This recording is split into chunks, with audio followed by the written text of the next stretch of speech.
ჩემი შვილები, რომლებიც საქართველოს კანონმდებლობის შრომით დაცულები იყვნენ, სამწლამდე ჩემი შვილები მის უფლებების დაცვასა და აღდგენას უთხოვ თეა წულუკიანისაგან. სამსახურიდან განთავისუფლებული პროკურორი იუსტიციის მინისტრთან შეხვედრას მთელი დღე ცდილობს. ორ მცირეწლოვან შვილთან ერთად ფატი შენგელია ზუგდიდიდან ჩამოვიდა და თეა წულუკიანს მისი განცხადების გაცნობას თხოვს. უწყებაში კი მას ეუბნებიან, რომ მისი განცხადების განხილვა იუსტიციის მინისტრის კომპეტენციაში აღარ შედის. არანაირი კანონმდებლობა არ არის შეცვლილი, ვინაიდან ჩემს მიმართ დანაშაული ჩადენილია წარჩილ კბილაშვილს და მისი უშუალო შეფასება ეკუთვნის ქალბატონ თეა წულუკიანს. ფატი შენგელია სამეგრელოს რაიონულ პროკურატურაში 9 წლის განმავლობაში მუშაობდა. რიგითი პროკურორი 2012 წლის ნოემბერში დეკრეტულ შობულებაში ყოფნის დროს გაანთავისუფლეს.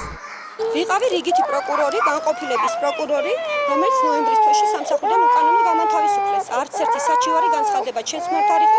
ვიყავი საჯარო მოხელე ქალი და ეს მყავდა პატარა 4 თვის. ყოფილი პროკურორი აცხადებს, რომ მისი განთავისუფლებით შრომის კოდექსის დარღვევა მოხდა.